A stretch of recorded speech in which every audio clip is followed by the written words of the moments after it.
Y'all, tonight, everything changes tonight. I believe, truly, I do believe. We're going to show you what I mean tonight, that the world will probably never be the same after tonight, and it's several reasons, but big things are going down tonight that's going to affect the rest of our lives.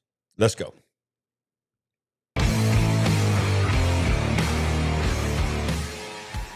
All right, so here we go. Big Picture Live. We are live in here tonight. Y'all go ahead and smash that like button. You know the drill. Smash it. Thanks right off the bat to all of our moderators, everybody that's working so hard tonight to make this an amazing night, because it is an amazing night. This is when we get together. This is when the Big Picture family gathers from all over the world. And a lot of folks don't get to do it live. They do it on the replay, but they still gather here. Monday night is the night where we look at the world through a non-woke lens, a wide-awake lens, and we look at the world from a biblical point of view, and we're not ashamed to say that. So smash that like button, and let's get into the news tonight. Sandy will be joining me shortly, but I'm going to go ahead and start the news tonight. I just looked over at the live chat, and I saw some people talking about they got snow and other things are going on in the world right now as far as weather. But the Northeast is bracing for a bomb cyclone. Intense weather, winter storm is happening. Leaves 2,000. Let's see what that says there. I got to zoom it out. Sorry. Leaves 2,000 flights delayed, 500 canceled from this. This is going on right now. A deadly bomb cyclone is poised to hit the Northeast on Sunday after flooding brought the storm. Right by the storm killed at least 11 people in Kentucky, maybe more than that now. Winter Storm Jet is what it's called, is moving mid-east over the Great Lakes towards the East Coast, impacting states all the way from New York to Florida. More than 2,000 flights within, into, and out of the U.S. have been delayed, and more than 1,000 canceled as of 10 a.m. on Sunday, according to FlightAware. Weather.com meteorologist Orlean Sidney said icy conditions can make travel impossible in some locations. Bone-chilling cold is expected to hit the northern plains with low temperatures into the minus 30s Fahrenheit near the Canadian border. What? That's crazy. Meanwhile, wind chill temperatures of minus 40 Fahrenheit to minus 50 Fahrenheit are expected in the Dakotas and Minnesota. Heavy snowfall were also expected in parts of New England and northern New York. In some areas, wind gusts. My goodness, can you imagine being that cold? And wind gusts could reach up to 60 miles per hour and create hazardous whiteout conditions, the National Weather Service said. So you can see the map there. That's a big swath of the United States that is going to be hit by this deadly bomb cyclone. Y'all, we knew it was going to happen. We knew the weather was teasing us, especially down here in the South. Y'all feel like springtime. I thought, man, flowers are blooming. I looked at the flowers and I told them, I said, y'all, what are you doing? Do you not know where you're at? You're in Alabama. Don't do it. Go back in. Weather's not through. Cold's not through. Well, it's definitely not through. I mean, it's going to be massive. If you are in this path, and your weather service is telling you to get ready for epic snow and cold, let us know, and we will be praying for you. But, y'all, that's serious right there. That's a big area. And if you're in that dark blue, whew, my goodness, it's going to be rough. Now, it's going to be cold down here. It's even down in south of Alabama. They're saying that a couple of days is going to get down into single digits, and, low double digits actual temperature, single digits in the actual or the wind chill factor. And can we just go ahead and take a poll right now, just a quick poll? How many enjoys the wind chill, or do you think we need to do away with the wind chill? I mean, why do we do that? Why do we say it's going to be 30 degrees, but it's going to feel like 15? Well, I'm sorry. Why do I even need to know that it's 30 degrees? If it's going to feel like 15, I'm not going to go outside and go, whew, man, it's only 30 degrees today. Don't feel too bad, just a little bit under freezing. I'm going to say, whoa, it feels like 15. So y'all help me out. Should we have the wind chill? I don't get it. I don't understand the wind chill. I don't get it. But it is what it is. The weather people love to do that. They love to scare us to death by putting that map up there, and they got all the minus digits all over the country, and you're like, what? It's going to be minus 25. And then you're like, these are wind chill temperatures only, not actual temperatures. I don't know. Oh, my goodness. Julie is in Minnesota. Bless your heart. Bless your heart. Oh, my goodness. Yep, don't know how to dress. Laney Huey says it. Don't know how to dress. Because the temperature, I get the reason why. They're saying keep the wind chill. Keep the wind chill. The thermometer won't reflect that temperature. I get it. I understand why they do it. But how do they, come on. I'm not going to stay here much longer. But, y'all, I know they got scientific methods and formulas where they take the wind and all this, and it feels like this. I don't know, man. I don't know. Let's go ahead and get that subscriber count up. We're going to show you this throughout the night. We're believing God to get to 15,000 subscribers. 15,000 subscribers. If you hadn't already hit the subscribe button, go ahead and hit it now. We're at 14,761 at the time of this live broadcast. Wouldn't it be awesome if tonight we went over 15,000? That would just be crazy awesome, y'all. And we're just building that big picture family is what we're doing. Like I said, we've had a little chaos here in the house, so Sandy's running a little bit late. She'll be here any minute. But, y'all, I got to get into this right here, and I'm sure that by the time she gets here, we'll have plenty of time to go over this. How about this? Breaking news. This is crazy. A Delta plane crashes, and I know y'all have seen it because it's everywhere, but flips on its roof at the Toronto airport. 19 victims rushed to the hospital after crawling from the wreck. I'm going to show you video in just a moment. But last I heard, there was at least one in critical condition and maybe two in critical condition now. But this was just crazy. Look at that. What in the world is happening to the airplanes right now? This is crazy. So has anybody seen anything about why this plane flipped upside down? Because I want to know. What happened to make it flip upside down? Because I've watched several videos of people climbing out of the plane, but I have not seen yet a video or a true, for sure reason about why this plane flipped upside down. But it did. 19 people have been rushed to the hospital after a plane crashed on a runway at the Toronto airport and flipped on its roof. Passengers could be seen crawling out of the Delta plane, which had about 80 people on board, traveling from Minneapolis to Toronto Pearson International Airport in Canada when it slammed into the runway and somehow flipped on top. That looks like a movie set. How many times do we say that on this show? Some of the 80 aboard were seen crawling out of the aircraft. That just looks like a staged movie set. The Delta flight landed upside down at the Toronto airport on Monday afternoon.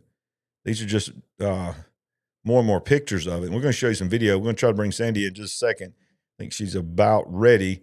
But paramedics told the U.S. Sun that 19 people were treated for injuries. 2 were airlifted to trauma centers for critical but non-life-threatening injuries. One child was also taken to a children's hospital after the crash. No one died in the incident. Horrifying videos are being shared on social media. So let's do that. Let's show a couple of these videos. Sandy, you ready? All right.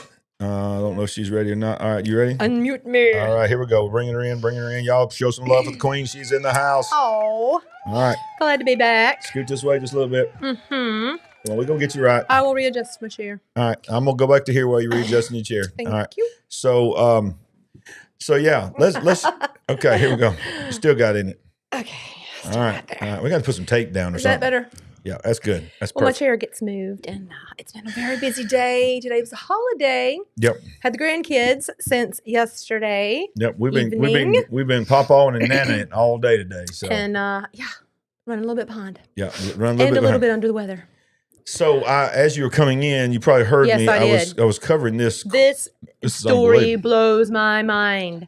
I've never seen this. I've never seen anything This is like a movie, like you said. Yeah, this is a movie set. This is a movie. So let's watch a couple of videos here. This is when Fox News covered it first. A Delta plane crashing and flipping upside down at the airport in Toronto. Reuters reporting that it was a flight from Minneapolis and that all passengers and crew are accounted for. The scene says that 8 people are injured. Look at this plane. It is literally upside down. It is literally There is no upside word down. on how this happened. You can see there's a lot of snow on the ground in Toronto. It happened moments ago. Senior correspondent Eric Shawn has been gathering the latest information here. Hi, Eric. Hello, Martha. It is a dramatic and shocking sight when you look at that airplane. It is a Delta flight that took off from Minneapolis MSP Airport earlier today and landed about 2:13 or so in Toronto Pearson International Airport when it suddenly flipped over on its back, ending belly up. Thankfully, as we have said, that there were no deaths. There are 8 injuries reported. Officials, paramedics on the scene say of those injuries, 1 person is in critical condition. The rest are mild to moderate injuries. So that is what we know right now. We're not aware of the conditions on the ground when this plane landed. It is a Canadair regional jet that is operated by Delta Connection and Endeavour Airlines, basically with no connection, the same type of jet that was involved in that horrible midair collision that we saw at Reagan National Airport just a few weeks ago. Of course, no connection to that, but there have been several recent mishaps of airliners over the past week or so. Perhaps this plane came in too fast when it hit the runway, very slippery conditions because of the high gusty winds in the northeastern part of our country today, winds gusting in some spots up to 70 miles an hour. All of this will be a part of the accident report that will be investigated by the National Transportation Safety Board in terms of trying to nail down the exact cause of this mishap in which the CRJ Canadair 900 long-range regional jet that's used commonly by Delta Connection and other airlines landed and somehow flipped over on its back, waiting to get more information from authorities. We expect a press conference at some point. They have not given one yet, and we have not been able to talk to any passengers about that. But clearly, the black box will be part of this investigation, the communications with the tower when they were clear to land, and any other reports from other airlines and airliner pilots in terms of runway conditions, obviously. Okay, I want to say something. Yeah. I want to see the footage of this plane coming in and coming down for the landing. Yes. Don't tell me there's not any. Oh, okay? Yeah. Oh, yeah. Show it. Yeah. Show it now. Now- I want to see how this happened. I want to see how this plane got completely flipped upside down because I am, quite frankly, just going to have some problems believing anything they said until I can see it. Yeah. Now, I saw several people over in the live chat, just in my peripheral vision, were saying that it landed on its wheels and then wind caught it and flipped it. Y'all, what would you do if you was on that plane and you're just, okay, touchdown, all right, we're here, and then all of a sudden, right, bam, right, and it's like, show us the footage, show us the footage, Exactly. show us the footage. I want to see it. I agree. But several people's asking the question. I want to ask you the question. We hope this never happens, but if you were on that plane, would you ever fly again?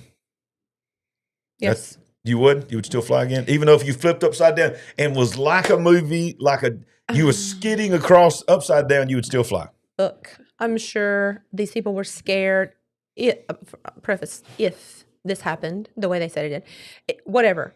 You're upside down. You're in your seat. You're strapped in. Yeah, it was scary, but you survived. There are some injuries, whatever. Flying is still the safest mode of travel. It is. Still the safest mode of travel. And guess what? Here lately, you want to go out of the country, Yeah. you're probably going to be flying. Right. So yeah, for me, I would be scared. I would deal with my stress, my PTSD, and get back on that plane. All right. Well, let's keep that in mind, and then let's watch this. Okay. And let's say this was you. Okay, here we go. Sure. Everything, drop it. Come on. Don't take your video. Step on the right. On the right. Holy fuck. Crazy. Holy fuck. Sorry. Holy fuck. Yep. Probably Again. don't have my any fucking problem God. in any language understanding that one. Yeah. It's one of the universal words there. Universal right there. So we'll just mute it and just watch it. But look at the wind, and it's still blowing the snow. That is crazy. I got that's one. de-icer. What do they blow? I mean, somebody's spraying something. I don't know. It sort of looks like they're just trying to keep it from blowing up. I don't know. Whatever. Trying to just, I think it's like So, sort of yeah. like water. Show So here's us the the footage. footage of it coming in. All right, so here's another one. Let I don't know why this one's got the filter on it, but Billy Mitchell, don't say that. You watch know this. it's going to fly again. We're in Toronto. We just landed. Our plane crashed. It's upside down. Fire department's on site. Upside down. Everybody. See, if this guy is even real, if that really happened and he's really giving us the play-by-play, that would be me. We're all getting off. Okay, that's my role. oh, you would definitely, y'all. She would definitely grab her phone and start filming. I would start no giving doubt. you the rundown and the play-by-play of what just happened, like this person supposedly is. Because Y'all, she would probably even look at me and say, "You think we need to go live? You think we need to go live right now?" I would probably do that, no lie, because that's just me. Okay, I filmed the Rock and Roller Coaster. Yeah. With a video camera while I was riding it. Yeah. At Old-fashioned video camera. Disney World. I filmed the Tower of Hold- Terror while I was riding it. I filmed Yes. Space Mountain while I was riding it Yes. with a video camera. That's just me. That's what I'm going to do. I went down a hill in Hawaii on a bicycle as part of a family excursion, On the side of a volcano. videotaping it with a video camera. Yeah. That's just what I'm going to do. Right.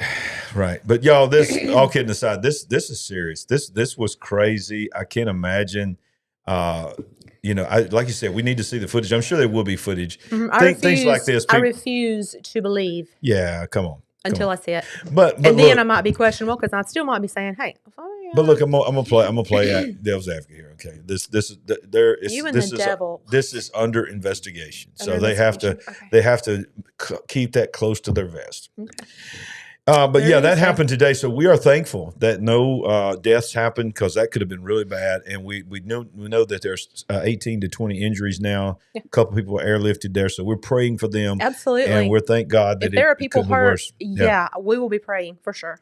Yeah, exactly. All right. So in other news here, let's go down. By the way, let me jump back over here and just look at you and say something to you.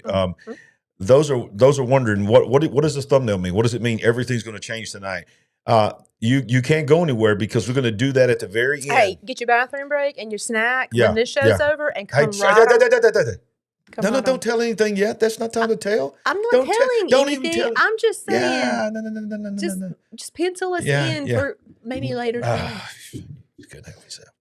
All right, so we're just going to tell you that you don't know anything about this until the end. Forget everything you just heard. Pretend like you didn't hear anything. But at the end of the program, we're going to tell you about something else that's going to happen that is going to change everything tonight. And let me tell you something. This is not a hypothesis.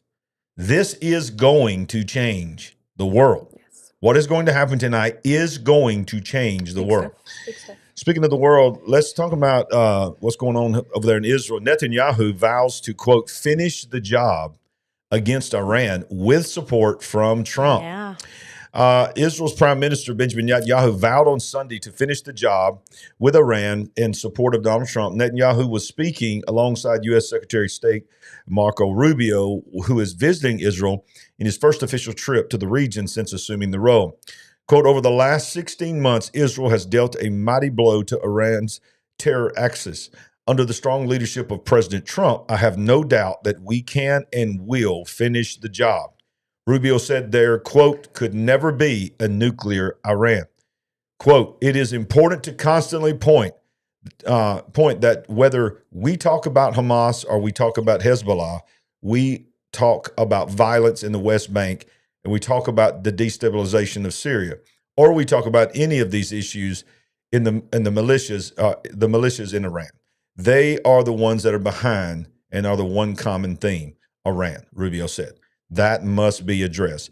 U.S. intelligence agencies recently warned both the Biden and Trump administration that Israel will likely attempt to strike facilities key to Iran's nuclear program this year, according to sources familiar with the assessments. Israel's willingness to use military force runs counter to President Donald Trump's current desire for a peace deal with Tehran, and the recent U.S. intelligence cautions that major strikes on Iranian nuclear sites could increase the risk of wider war breaking out in the Middle East. Overall, Israel is also still pursuing the broader goal of causing the regime change in Iran. One of the recent intelligence reports says, and the Israeli leader said that he has a common strategy with Trump on Gaza and its future, vowing to open the gates of hell if all hostages are not released.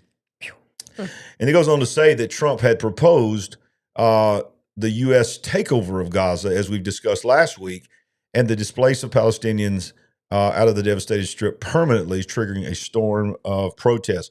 So the key words here is that Netanyahu said, and he would not have said it without knowing that he had some limited, at least, backing of Trump and assurance of Trump to finish the job. And finish the job means to eliminate any potential of Iran being a nuclear threat.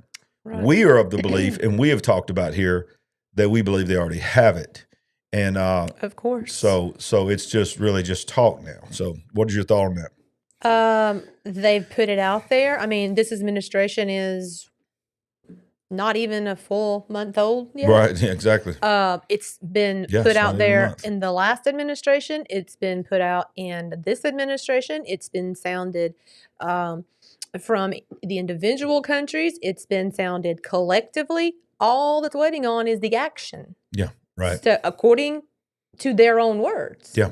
And I think most common sense thinking people are in agreement. Yeah. This can't be allowed to happen. No, it can't be allowed to happen. And, not only is Iran probably either already a nuclear threat or on the verge of being a nuclear threat, let's not forget that Iran is also the largest production of drones in the world. Yes. And even Russia, the drones that Russia is using in the Ukrainian war, they got from manufacturers in Iran. Because we have been, I'm guilty of this, of thinking for so long that these were just little backward thinking people. Right, yeah. When all Third along, world. God only knows what they have above and even more so below the ground, where they are producing all of these things, and they are intelligent, highly technical, and I'm sure our government has known for decades and a very long time just what a danger they were. But how long has the common person in this country and in other parts of the world been able to realize this is a major threat? Absolutely. And not to mention, and we won't go there tonight, but we'll just sort of tiptoe into it, that in that region, you said beneath the ground, there's other stuff beneath the ground over there too that a lot of people think that are not just great scientists, if you know what I mean.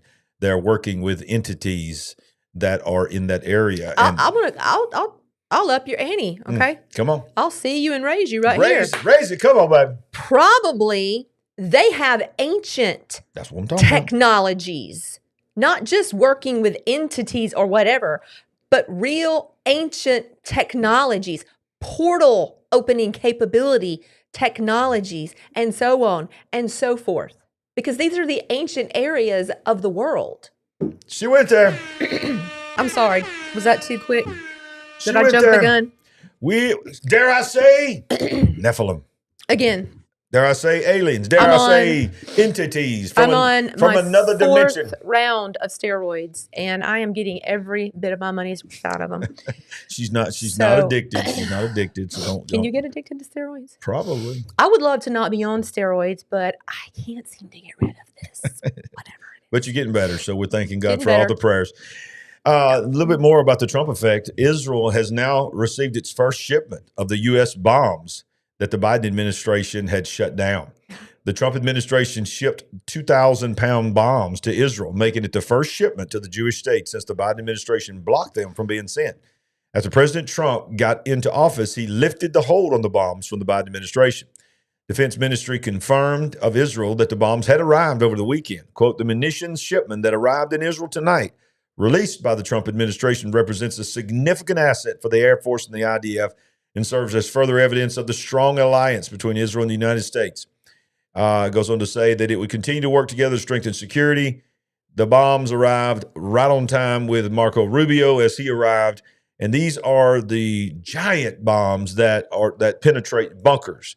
And so I think it's not coincidence that we're talking about finishing the job with Iran. We're talking about many of the things are beneath the ground, underground in Iran. And the thing that they probably needed all along was this. But these bombs will also decimate the underground tunnels that are still left in We Gaza. need to. They need to. Yeah. Absolutely. Yeah. Donna Lynn, I hope we do get to your observation about those six-fingered entities. Yeah, let's talk later. about it. Let's talk about it right now because the next one is about Gaza. And of course, this is a little bit off subject, but we'll get back to that. It's a great point. I did want to talk about that tonight. Netanyahu reveals, watch this, an AI vision for Gaza's transformation for Trump's Riviera call after his call. Wait a minute. What? Yeah. They've already got. Yeah, already got it. Oh, come on. Already got it. All right. Yep. All right. Let's go. Let's go. The Israeli prime minister has shared a vision of what Gaza could look like in 2035. As it emerges, the images may have been shown. May have been shown to Donald Trump before he even made the controversial announcement. Roll out the mock-up. Thank you. Well, look at there. That doesn't look like Gaza. But no. But that is the future Gaza in their mind. The Israeli prime minister revealed a blueprint, AI blueprint to redevelop Gaza into a, what is that? Idyllic urban and rural settlement. They have unveiled the vision for the future of Gaza, following closely on the heels of Donald Trump's contentious plans for the region. The prime minister shared a blueprint, complete with striking CGI rendering, proposing the transformation of Gaza into an urban oasis. The plan mirrors Trump's idea to convert Gaza into the Riviera of the Middle East, announced last week during a press conference. According to The Sun, speculation is rife that Trump may have been briefed on Netanyahu's AI-enhanced vision of Gaza. A previous strategist for Netanyahu commented to the publication, "I think it had been shown to Trump one way or another. Trump didn't wake up in the morning and come up with this idea." I think that's what we all thought. Thought that it didn't happen that way. I mean, I did not think he just came up with it on the fly. I believe that he was planning this, but he said he didn't just wake up that morning and come up with the idea. There would have been routes to this, probably from Israel. It was planted somehow. The futuristic designs labeled Gaza 2035, potentially influencing Trump, depict the area adorned with avant-garde skyscrapers and connected by a 132-mile railway to Neom. How many miles? 132-mile railway Only to 132 Neom. miles to Neom.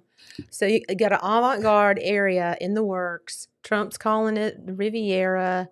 We're in a whole new golden age, right? And how convenient that it will be connected to Neom and Saudi Arabia. And we're going to talk more about Saudi Arabia a little bit later. So you can think about this. If this actually happens, this will have a high-speed railway to the wall, the big giant wall. What's Right. the line? The line. The line. Line City. And Neom and all these things that they're building. Some say going to cost in the trillions of dollars to build. All we need now is a nice cadre of investors, of course. And I think they would have no shortage of it. Now that doesn't mean it's going to happen, but this is what is being proposed to happen. And then it closes by saying, meanwhile, UN Secretary General Antonio Guterres said, quote, "Ethnic cleansing is not acceptable in our world," when asked to address Trump's plan in an interview with France 24. So look, he's just running a lot of their own book. Just get out there on the media and speak it into existence and keep pounding it and pounding it. And you just keep right on talking that common sense and trying to return us to our former, better, well-centered brains. Yeah. And I don't know, maybe you'll get something done. Exactly. And I want to remind you, if you come in late, don't go anywhere, because at the end of the program, we're going to show you why the world is going to change tonight. The world as we know it is going to change tonight. We're going to look, and I'm not saying it's a good thing, but we're going to take a step in the direction of what we've been talking about tonight. We don't trust him either, Kevin. We don't trust Musk. You're talking about Mohammed bin Salman. Yeah. We're just here to try to report to you what is being said, what is in the news. Exactly. I like some of it. I don't trust any of them as far as I can throw them, is what my mama used to say. I don't like some of it, and I don't trust hardly any of them. Yep. Yeah, my mama used to say, "Listen, I don't trust him as far as I can throw him." All right. How many knows what I'm talking about? Smash that like button. Smash it, smash it, man. Thanks to all our mods out there that's working it, getting people to smash it. They're so Oh, awesome. they're amazing, y'all. Love it. We got some great mods. I think that deserves a little hand clap. It does. Thank you, mods. Thank you, mods. We waited good. so long to have mods. I know. And we finally got them. We got the best ones. We got the now. best ones. They're the best ones on the internet, y'all. Believe The that. Big Picture family. How would we agree in the live chat and the comment section? The Big Picture family is the greatest live chat and the greatest family in the world. All right. So, let's not forget 2030 is coming. Let's not forget the World Health Organization. Let's not forget the World Economic Forum. They've not just gone away. They've gone into hiding. They're scared. But the things that they're planning are still happening. And they think they're still going to come about. Well, Minnesota has now declared a state of emergency amid an outbreak of what they're calling a trifecta of diseases. Sounds sort of like getting close to the quaddemic. It's at a triple-demic right now. Exactly. Minnesota has declared a state of emergency over the rise of 3 diseases on commercial farms. The state's Department of Agriculture issued the alert due to outbreaks in 3 viral infections among animals in the state. Avian metapneumovirus, What? boom, is a respiratory Booyah! disease that spreads among poultry and has been triggering outrage. Why are you always shocked when I get them? We all are. Yeah. Right? Exactly. I should spoke too soon there. Highly pathogenic avian influenza and the H5N1 bird flu virus are viral infections circulating among wild and domestic animals, birds. HPAI refers to several strains of the bird flu that can cause severe disease in birds, while H5N1 is the name of the most concerning virus that has jumped to humans. Says important step in helping Minnesota farmers affected by these diseases. The declaration means that the state can now offer 0-interest loans to farmers who are forced to cull their flocks or lose cattle because of infections. I know Ricky's in the live chat over there. Ricky's here? Not Ricky Scaparo, but Ricky, our resident cow farmer. Yeah. So if you're in there, let me know if this has affected your cows because I love having a cattle farmer that's a part of the family, because when we have stories like this, they can help us. And we have a lot of people that are in the live chat in the comment section that raise chickens and all these. I want to know how this is affecting you. Yes. Are you being approached by the CDC to vaccinate your animals or to eliminate your animals? And this whole thing about eggs, everybody's talking about when are you going to lower the prices of eggs? Have we forgotten that the reason the eggs are like this has nothing to do with inflation? Has everything to do with hundreds of millions of chickens have been killed. Exactly. In the last 3.5 years. This is the brand new toilet paper 2.0 is what this is turning into. Okay. Stealing, right? Yeah, Am I absolutely. speaking? Stealing of eggs. Yes. Fighting over eggs in the store. They're robbing egg trucks. Yeah. They're robbing egg trucks, Sandy. I believe it. They stole 30,000 eggs and they're selling them on the black market. Sure. Amen. Come here. You need some eggs? You know what I'm gonna do, buddy? I'm gonna give you this one egg. I'm gonna give you this egg. Yeah. But when you go home and you eat that egg, everybody else is complaining about eggs and they ain't got eggs, but you got eggs. You remember where you got this egg. You remember where you got it. Billy made a good point. Chicken is the number one meat protein source. Absolutely. The world lives on chicken and rice. Obviously. But, let's just take a closer look at eggs. Yeah. How long until you are feeling this? Right. I'm already hearing about 50-cent upcharge Yeah. at restaurants. Yeah, several people. Yeah. Per egg. So if your plate has eggs in it, it's a 50-cent upcharge per egg. Okay. And places like Trader Joe's and some others are limiting 1 dozen of eggs per family per day. That's bad enough. What about when it leaks into you need to get a birthday cake? You need to pre-order something from a bakery. All this baking that requires eggs. Yep. If the prices are going to continue to rise, or God forbid, they can't get them. Right. What does that look like? Well, look it's not just there, it's all around the world. California has declared an emergency over the bird flu outbreak. The outbreak is the leading cause to the mass culling of domestic birds, which has driven up the price of eggs.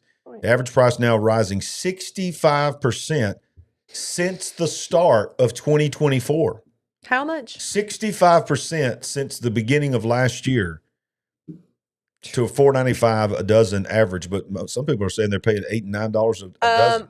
I am very confident that it was over $5 at our local Walmart. Yeah, I'm sure some other cities up north is probably $8, $9, $10 a dozen. I can imagine some large cities. And for those of you who have to have free range and all that, my goodness, how are you even doing it? Apparently, we have a lot of chicken farmers, chicken raisers out there. People talking about how much they love chickens. That's awesome. I was blessed. I wish we had chickens. To have someone at church bring me some of hers. Shh, don't tell our secret.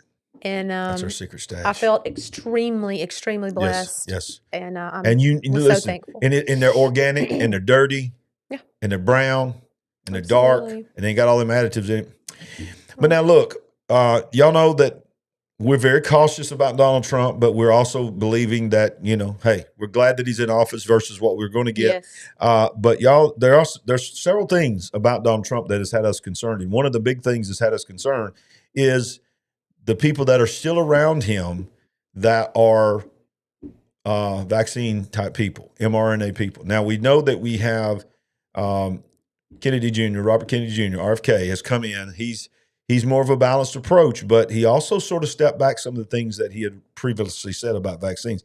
Well, now this is what is being reported by InfoWars. Now, I've not verified this independently, but I've seen a couple of people talk about this. Now, we know Dr. Robert Malone was very, very influential in the development of mRNA vaccines, but then not long after that, seeing that what they were supposed to be and what they became, he became an opponent of it. I would be interested to know if this was a situation where there's an invention and, the power players see what the potential of this is and they take it and they weaponize it.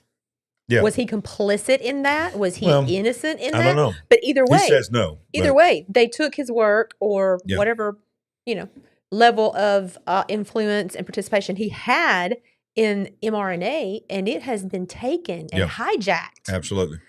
Well, this is what he's saying. Dr. Robert Malone is releasing that the Trump administration, he has people on the inside that say the Trump administration are holding high-level discussions right now of a bird flu mRNA vaccine push. Who watching this show, would that be a surprise to you? Nobody. We've been talking about this narrative and story of bird flu eking in and out, weaving its way into the news cycle for months. Exactly. We've told you they're holding this on the back burner for a future rollout, announcement, whatever. Yep. Is this that? Is this just another step up towards it? Oh, absolutely. Dr. Robert Malone, a virologist and pioneer turned critic of the mRNA technology, has announced that President Donald Trump's administration is currently having high-level discussion about rolling out bird flu mRNA vaccines. Quote, I was told by a reliable source that there are serious discussions going on at the top level of the Trump administration about pushing mRNA vaccines for bird flu, Malone said on X Thursday evening. I was told, blah, blah, we just read that. Malone pointed out that Dr. Gerald Parker, DVM, who was recently appointed to the White House as the pandemic czar, is a big fan of Peter Hotez, a radical pro-vaccine scientist who has claimed that the anti-vaccine activism is a major killing force globally. Mm-hmm. Parker has collaborated with Hotez on many podcasts, and Hotez has even written a foreword to one of Parker's books, noted Malone. One Health, a term used by the World Health Organization, refers to the idea that human health, animal health, and the environment are all interconnected and therefore require holistic solutions to global health security and disease control. It is one of Parker's specialties. He formerly served as Associate Dean to Global One Health at Texas A&M's College of Veterinary Medicine and Biomedical Sciences.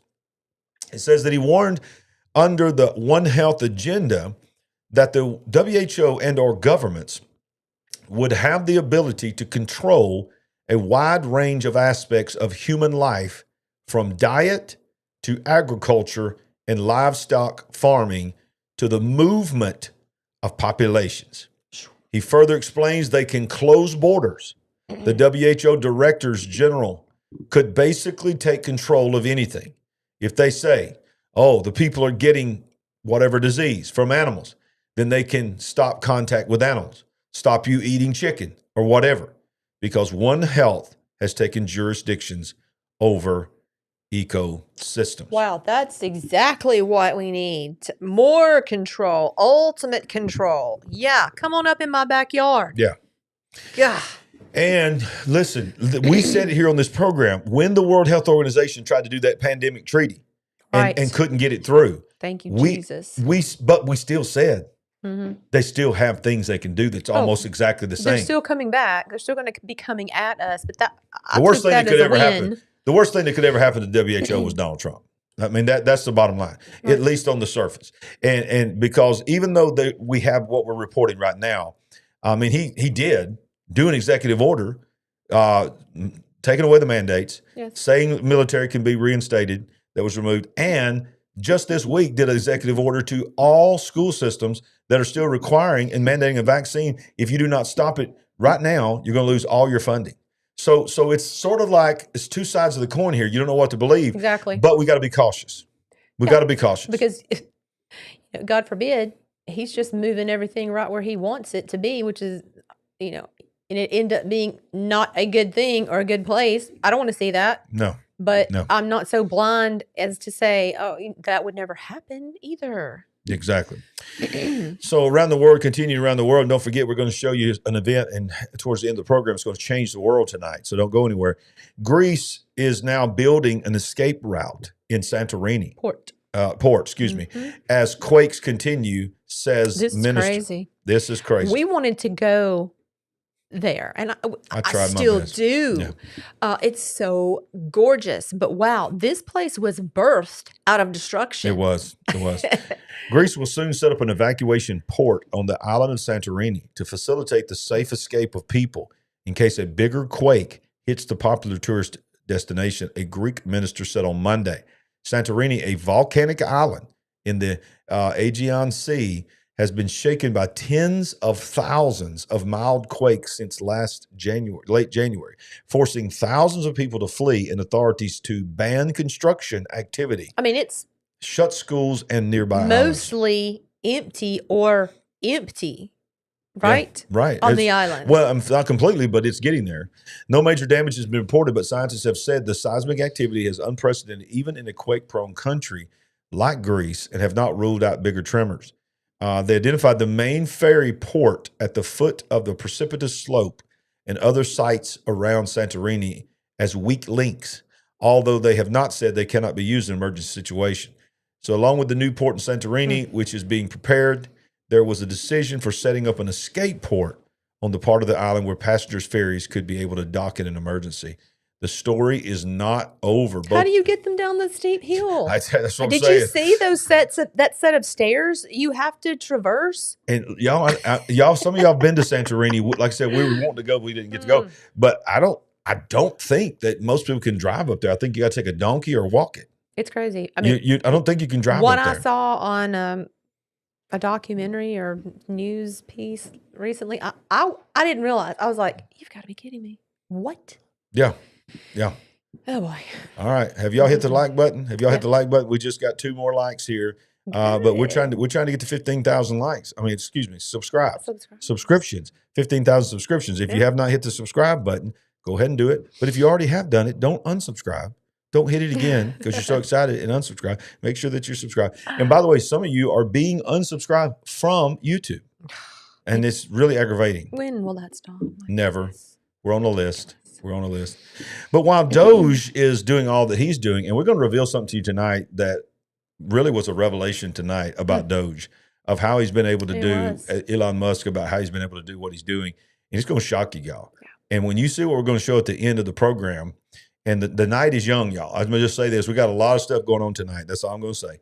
But look what's happening in Washington D.C. since DOGE has begun. Housing values in Washington D.C. have collapsed 36.5% in 1 week. What? This is unbelievable. Unbelievable. You imagine being a person holding that note? So you got look. My mind has to be simple. So Yeah. I know there's no house available anywhere around the area, and probably most places around that's $100,000. But look, I know. I'm just doing math. I'm just doing math because I can't do big numbers. Right. $100,000 means $36,500, right? Just taken away. Went away in a week Mm-hmm. per 100,000, right? That's the way my mind works. So then you add up, per 100,000, duplicate that every 100,000 for a house. Right. So for every 100,000, am I doing the math right? $36,500 went away. All right, let's just say it this way. You got a $2 million home that has going to come down in value a little over $1 million. A million is 50%. It's $2 million. If it's a $2 million house, 50% is $1 million.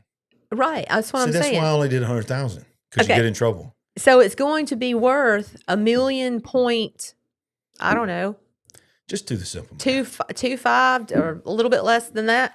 We went to Warrior, Alabama, y'all, both of us. We graduated from Warrior, Alabama. Put it this way: you are taking a major hit, Yeah. and this isn't even your only problem now. Right. That you've suffered devaluation. Exactly. So let's get into this article. Okay, let's get into the article. A staggering flood of residential homes being put up for sale in and around Washington, D.C. has caused an utterly stunning effect. Housing values have plummeted to 36.5% in 1 week. The leftists in D.C. are utterly financially crushed by Trump. With the lightning-fast closure of the United States Agency for International Development, or USAID, and the termination of over 10,000 of its employees, plus the pending closure of the U.S. Department of Education, liberal leftists are realizing that not only is their grant money gravy train done, they can no longer afford their oh-so-pricey homes. Over the past 7 days, from February 8th to February 14th, 14,825 private homes. Additional homes have been come on the put market. Up for sale. Went up for sale. For what?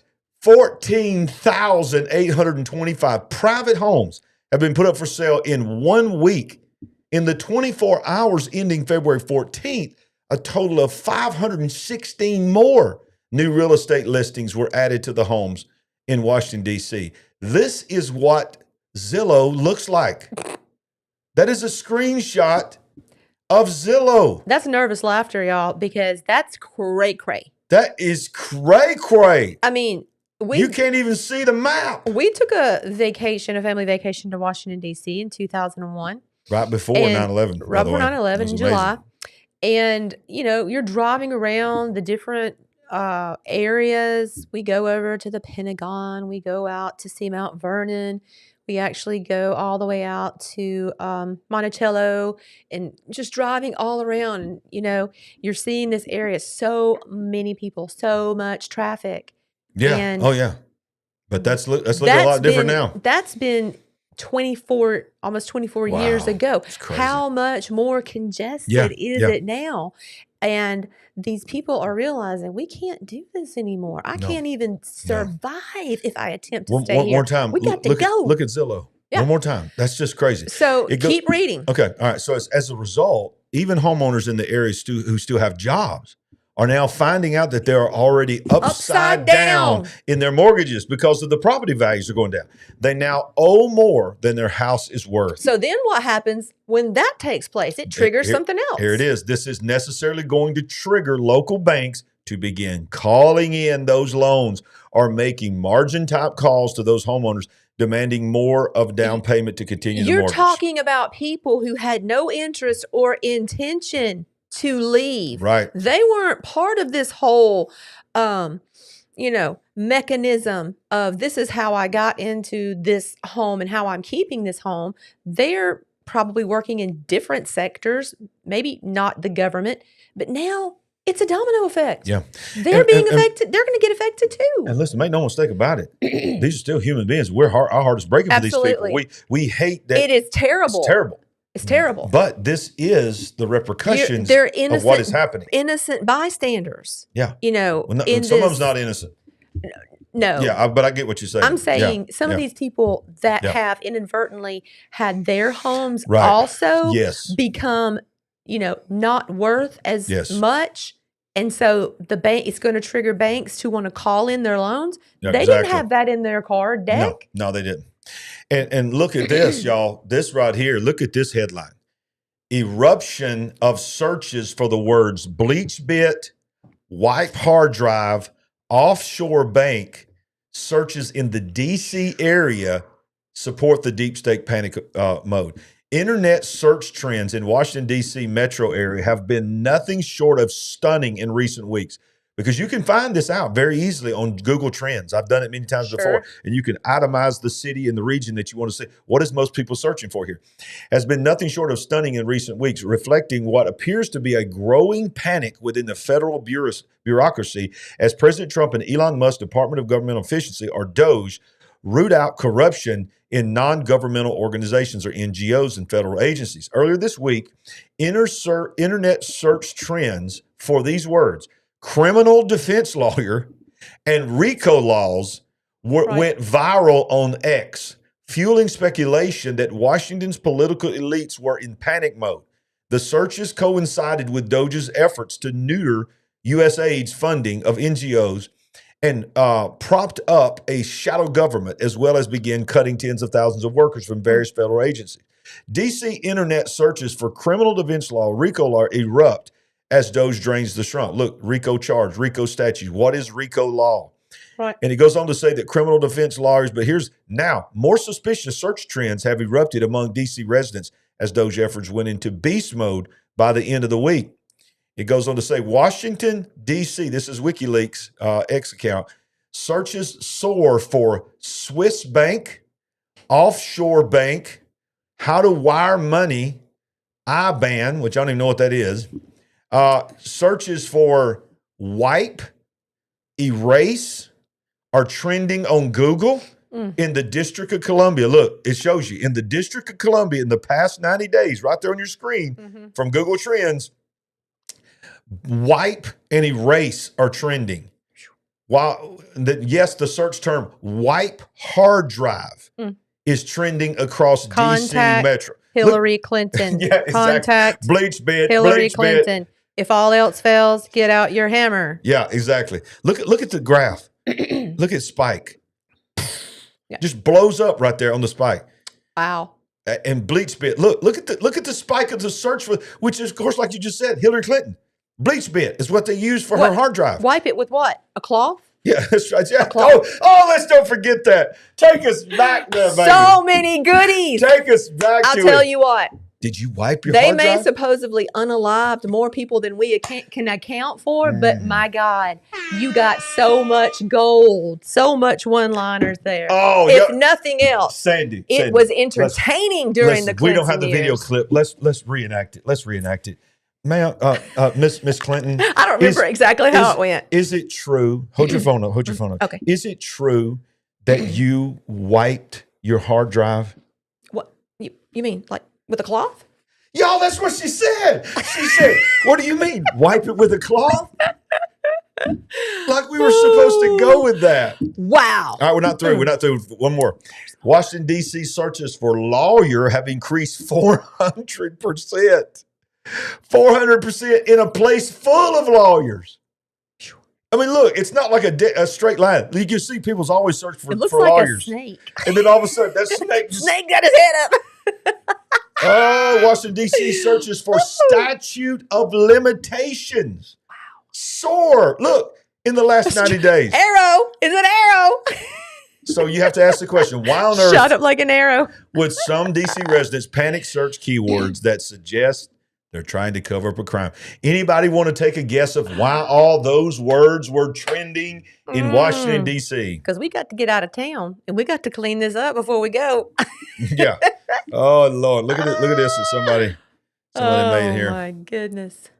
Says, Oh man, I miss Rush. gold bars Rush off the Limbaugh. Titanic after Trump victory. Biden Rush EPA Limbaugh. scrambled to funnel $20 billion tax funds into green NGOs. The Titanic is going down, y'all. My goodness, my goodness, my goodness. Boy, we got a great crowd on here tonight. Got the biggest crowd we've ever had watching tonight. What? So, yeah. So, I want y'all to Come smash on, that like Jesus. button. Y'all welcome all the new people to the big picture, y'all. Welcome. Come on, come on. Welcome. It's good in the neighborhood. Yeah, welcome. Welcome. Yeah. So, let's continue in the news. And don't forget, once again, if you're coming in late, don't go anywhere because it's not going to be that long. But at the end, right at the Supernatural AI update that we do at the end, we're going to reveal something tonight that is absolutely going to change the world. There's no doubt about it. We're going to continue in the DOGE vein here of some of the things that's happening with DOGE. I don't know why I just want to say DOGE. I know, I want to say Do you want you always say DOGE? You can't just say DOGE. I like it when you say DOGE. CDC disease detectors are among hundreds of the latest fired by the Trump administration. That might sound a little alarming. In a significant move, the Trump administration has terminated approximately 1,300 probationary employees from the Centers for Disease Control, CDC, constituting about 10% of the agency's workforce. Notably, the reduction includes 135 officers from the Epidemic Intelligence Service, often referred to as the disease detectives, who are pivotal in investigating and managing public health outbreaks. These layoffs are part of a broader initiative affecting around 5,200 probationary employees across various health agencies under the Department of Health and Human Services, who now has a new director, RFK Jr., including the CDC, Food and Drug Administration, and National Institutes of Health. So the headline is a little alarming. You know, hey, the people looking for diseases have been cut, but what they're saying, what DOGE is saying, is these were a part of pork. We're not saying that we don't have any people that can still find the diseases, but we're streamlining. And that's what he keeps trying to tell people. We're not doing away, we're streamlining. If there is any doubt that we are cutting the fat, Yeah, come on. y'all, Yeah. come on. Ain't no doubt. We are slicing Yeah. daily. And continuing in the vein of Donald Trump, and you cannot keep up with him, he really It's likes... almost like there's two of them or something. Maybe 5. He really likes tariffs. Have you noticed that? He likes to talk a lot about tariffs. And we're going to find out about this tariff stuff because he's putting tariffs left and right. You know, so the rest of the world said, we ain't scared of you, Donald Trump. You know what we're going to do? We're going to tariff you. What do you think about that, buddy? We're not going to get your food anymore. We're not going to blah, blah, blah. Trump says, okay, no problem. I don't care. I don't mind.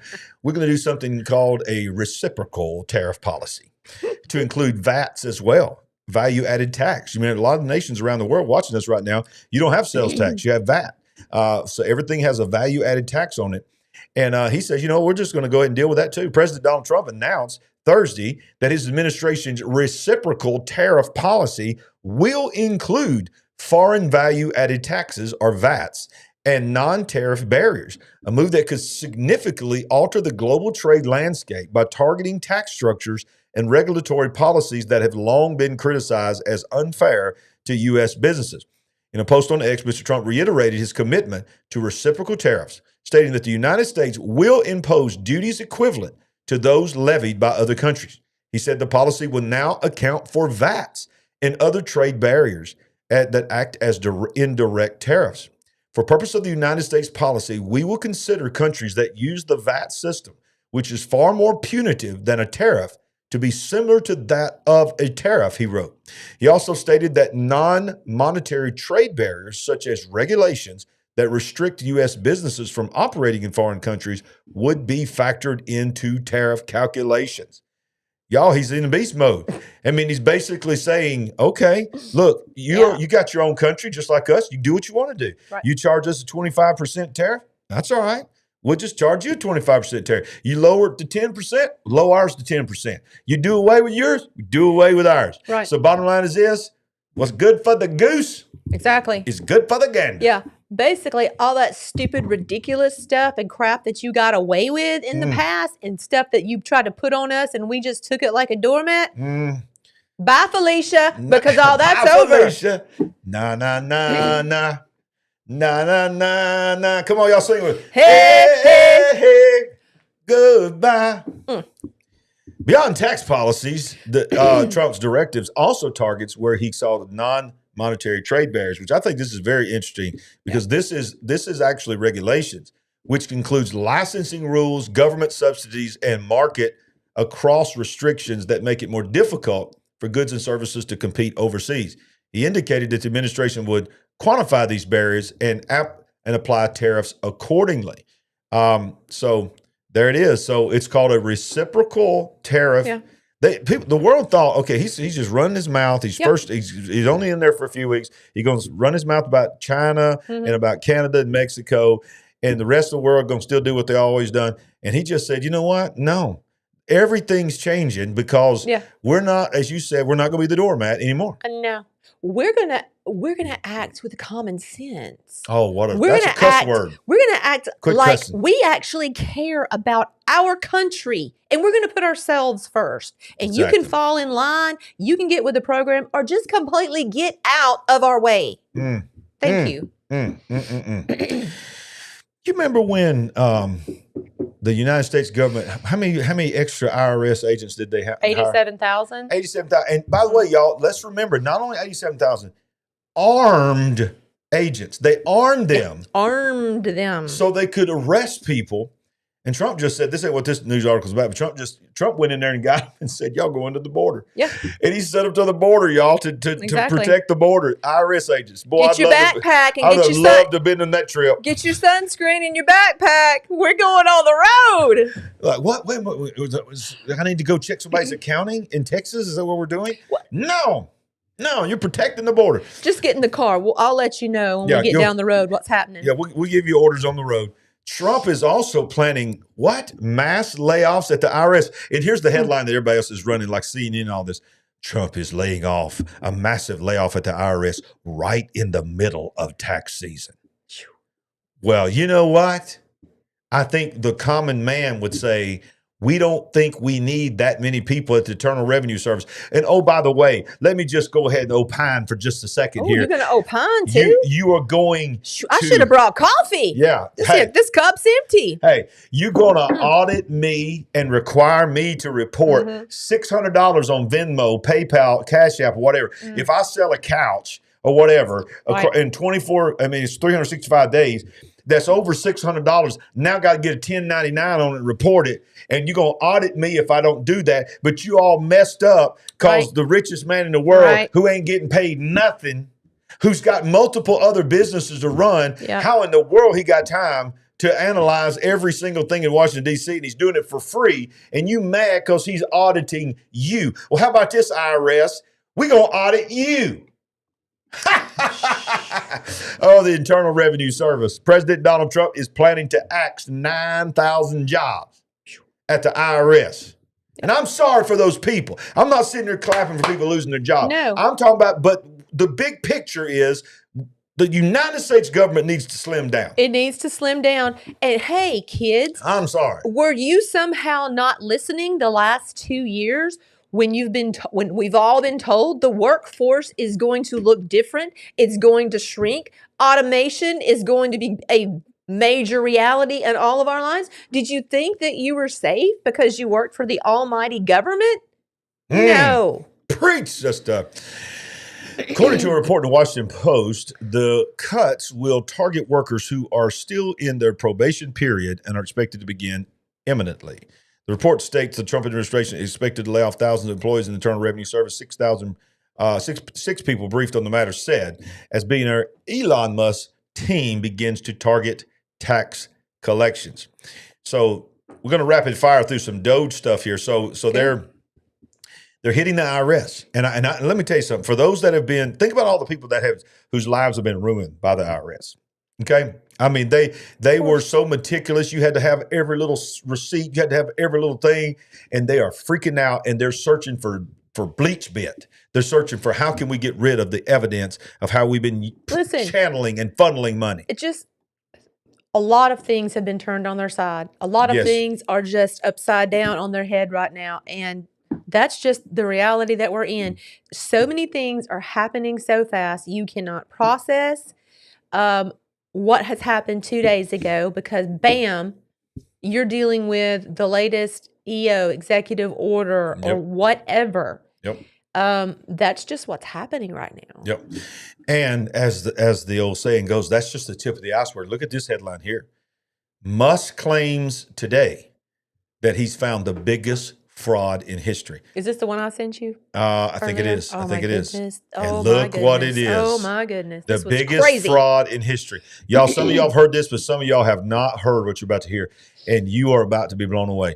Elon Musk, the Trump administration head of DOGE, claims that he has discovered what could be the biggest fraud in history. If this is true, it could be the country's biggest and most damaging frauds, along with the wah-wah of COVID-19. DOGE was established by the Trump administration to cut $2 trillion from spending by 2026. Let's not forget, by the way, what this is reminding us. He put a timetable on it. He put a stopping point. Yeah. July 4th, 2026. It's over. It's done. That's why they're going so fast. Not beyond that. It's in the letter. Nothing beyond this. So he's on a mission to July 4th, 2026. Musk has acknowledged that up to $1 trillion of federal government cuts could be feasible. A cursory review of the Social Security records by Musk's department has revealed that the Social Security Safety Net program is paying benefits to 150-year-old people. How many? 150 years old. Know how old they are. How many? Oh, we're getting there. Okay. The businessman noted that many of these entries listed for Social Security recipients have no identifying information. Quote, this might be the biggest fraud in history, Musk stated. In a post on X, the United States-based billionaire noted that there are far more eligible Social Security numbers than there are citizens in the USA. Musk also shared a post by an X user suggesting that 394,943,364 people, think about the math here, are currently receiving Social Security payments. That is more than the total U.S. population of 334 million.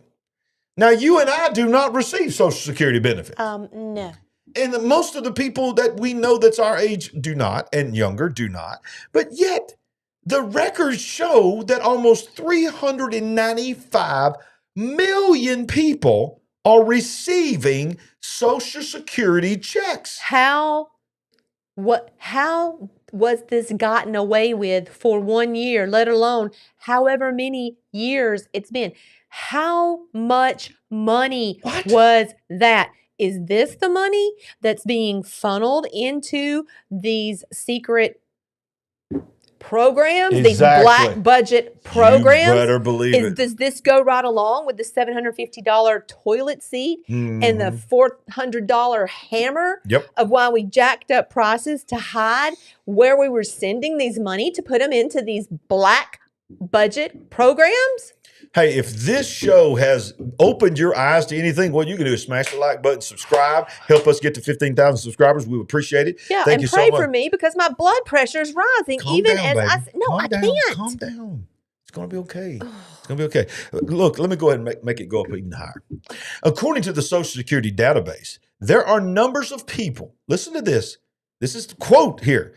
In each age bucket with the death field in the spreadsheet set to false, meaning there are certain people that are, according to the government, are never going to die.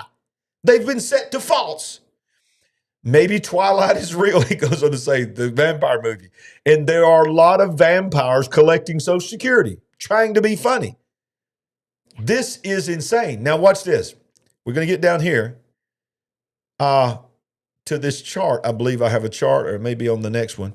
But let's see. It says, at this point, I'm 100% certain that the magnitude of the fraud in the federal entitlement, Social Security, Medicare, Medicaid, welfare, disability, etc., exceeds the combined sum of every private scam you have ever heard by far. Not even close. Read what he said. In that. Right there? Yes. That's the same thing. Okay. That the magnitude of the fraud, same thing. Social Security's long-running Ponzi scheme is what he is saying. Okay. You think? But what I want to show you is this. I want to say before you get to that, Okay. people, just think for one moment. Think. Every veteran that has been living on the street Say that. because they were underserved because of their mental well-being, because they just couldn't get help they needed. Oh, that's so Every good. person that has been underserved while this insanity was going on. Yeah. This is, I don't even have words for this. Get ready, because it's getting worse. Here we go. How could it be worse? This is the continuation of what I'm trying to say. The DOGE team has uncovered, oh, you're not ready for this, over 25 million people over 100 years old in the Social Security database. Some are older than the Constitution that are in the spreadsheet that is in the system getting Social Security checks. Look, here's the table. The table that Musk provides that he has seen and his team has seen is this. There's 0 to 9 ages. 0 newborn to 9-year-old babies. In this country, he's saying there's 38,825,456 of those individuals. Children under 10 getting a Social Security check. Then these are the age groups. Each one of those numbers to the right are the number of checks that age group is getting. So you're talking about under 20, look at 44 million and 38 million is under 20. But here's how it gets crazy. Look at all these ages. Then you get up to 6 million people, 90 to 99, okay, maybe. 4 million people, 100 to 109. Then 3 million to 110-year-olds, 3 million to 120-year-olds. And wait a minute. There is somebody to 360 years old that's getting a check. What idiot? 220 years old. What idiot 1,000 took the time and effort to go in there and put one person under each one of those age categories? I don't care. That is the least of my concerns right here. I want to know. Wait, are there actual? Look at that. Is all of this just slush going somewhere, or are any of these actual people that do not deserve this or shouldn't be received? I want to know, please. Look at what I've highlighted, ladies and gentlemen. I'm starting at age 100. Starting at age 100. And I ended it at 169 years old. 4.7 million, 3.6 million, 3.4 million, 3.9 million, 3.5 million, 1.3 million, 121,000. Between 100 years old and 169. Do y'all know what this means? We know what this means, right? We know what this means. These are not real people. These are not real people, or these are fake people. There's no one alive like that. Okay, clearly. Is Nephilim getting a check? Clearly, a lot of them are not. And that's my question. Is any of this going to actual people? I think it probably is. Some of it is. But a lot of this is built in to move this money somewhere else, obviously. Yes, absolutely. This is the actual Excel spreadsheet. This is a screenshot of the actual Excel spreadsheet that he provided, that his DOGE team provided.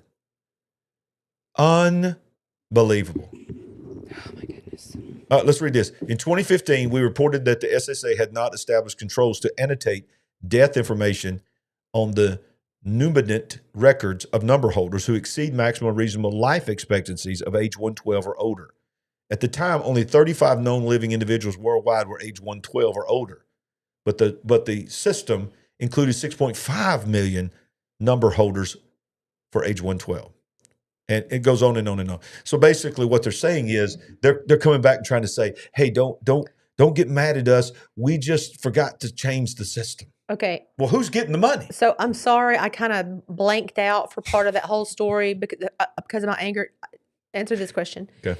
Did it say that they've stopped it? It's been stopped? Is it all stopped? I don't think so. I think he's trying to stop it. But the judges are trying to stop him from stopping it. Let's not forget that. So right now what he's done is exposed it. He's exposed it, and he's saying that he's going to stop it. Okay. But y'all, how can you be, listen to me. How can a United States of America citizen fight against this? Now, I understand there's certain policies and there's certain things that might be getting hit and cut that affect you and affect people in real world problems. Right. But how can you look in the camera as a Democrat and support people who are Democrats fighting and getting judges to say, stop this, leave the IRS alone. You have no right to leave. That are they not exposing themselves and they don't realize it? Do they not care? Is it too far gone that they can't get it, they can't come back? But y'all, wait a minute. Don't go anywhere because I want to show you something in just a few minutes that's going to change the world tonight. Look, I just want to say, this news program is on fire. It's on fire tonight. It is. Fire. Like there's smoke coming out There's back smoke. here in the corner. I feel Y'all it. might not be able to see it. It is smoking in here. That's why y'all got to hit that like button. Y'all got to smash it. Smash it. Smash it. Come on, smash that like button. We got more people watching now than we've ever had tonight. We're growing the big picture family Love it. tonight. Love it. But y'all, here's the thing. How about this? Nobody had this on the bingo card. By the way, we ain't had none of this on the bingo card. I don't care what he said in the campaign. Nobody really thought this was going to be like this. Nobody. But nobody had this on the bingo card. While he's auditing everything else, DOGE is now prepared to audit Fort Knox. Oh yeah, I was waiting for this story. What? Come on. Oh, so I believe it was who was it? Which one of the senators? Rand Paul. Senator Rand Paul is inviting Elon Musk to come to his state of Kentucky to review the largest reserves of gold in the United States. He's a libertarian X account with 2 million followers, asked the leader of DOGE to set his sight on Fort Knox to make sure that the U.S. supply of gold is still in its reserves. Right. Musk questioned why the gold supply is not reviewed every year, leading to speculation that he could look into the military base, because that's what it is, fortified vault with U.S. gold. Yeah. Since President Trump took office and put Musk in position of power, looking for wasteful spending. I was waiting for that year coming up. I was hoping you were about to say that. All right. So, yeah. So he helped completely dismantle USAID, 10,000 employees, blah, blah, blah. It would be great if Elon Musk could take a look at the inside of Fort Knox just to make sure that the 4,580 tons of U.S. gold is still there, the libertarian told Zero Hedge. Last time anyone looked, listen up, was over 50 years ago in 1974. Was the last time anybody actually checked to see if the gold was still there. What is happening tonight? I'm sorry. It's crazy. It's live up in here. This is insane. I want to just add right here. Now, I haven't looked today, but I believe on Saturday evening, did I not tell you gold was $2,900 an ounce or approaching $2,900? Yes. Like I said, I don't know where it is today, but folks, it hasn't been really that long ago that gold was $1,800 an ounce. And yeah, we need to get up in there in Fort Knox and see what's in there or not in there. Look, there it is. There it is. It says the United States Bullion Depository stands at Fort Knox. This was Thursday, February 27, 2014, when this picture was taken. Built in 1936, the depository holds gold bullion reserves. Look at this picture here. You can tell how old this picture is. Mm-hmm. Standing in there with the gold. Sure. Yeah. Uh-huh. Looks real, don't it? Looks the stage. Members of Congress. Look, this is the last time. I know the letters are tiny, sorry, but I'm reading it to you. The caption of this picture says this. This was when the members of Congress went. Members of Congress and the media went into the vaults on September 23rd, 1974, in a tour led by the director of the United States Mint at the time was Mary Brooks, pictured after a conspiracy was spreading that Fort Knox gold reserves were empty. But y'all, nobody's verified that since 1974. Wow. I mean, I don't know if he's going to get a chance to do that or not, but wow. How about this? Let's watch this video right here, this short little video. This will give you an idea of the magnitude of what we're talking about. The potential revaluation of U.S. gold reserves has become a hot topic in financial circles, sparking intense debate about its implications for the economy and investors. Currently, the U.S. government values its gold reserves at $42.22 per ounce. a figure that has remained unchanged since 1973. Wow. This valuation stands in stark contrast to the current market price of gold, which has recently been flirting with $3,000 per ounce. The United States holds approximately 8,133 metric tons of gold, making it the world's largest official gold holder. At the current official price, these holdings are valued at around $11 billion. However, if marked to market at current prices, the value would surge to over $760 billion. This discrepancy has led to discussions about the potential benefits and risks of revaluing the nation's gold reserves. Proponents of gold revaluation argue that it could provide several benefits. A significant revaluation could potentially generate a one-time windfall of hundreds of billions of dollars, which could be used to pay down a portion of the national debt. Revaluing gold could provide the government with additional monetary tools to address economic challenges. Some argue that revaluation could help strengthen the dollar's position in the. So what he's saying is this whole thing, if the gold is going up like crazy. There's also a report out there today that there is a mysterious, very wealthy man or person or entity that is buying up gold around the world. And I don't know if you've heard this, and having it shipped to the United States. Gold bullions from all over the world at record number are being bought. And the speculation is, are they trying to put the gold back in Fort Knox as quick as they can before they get there? I don't know.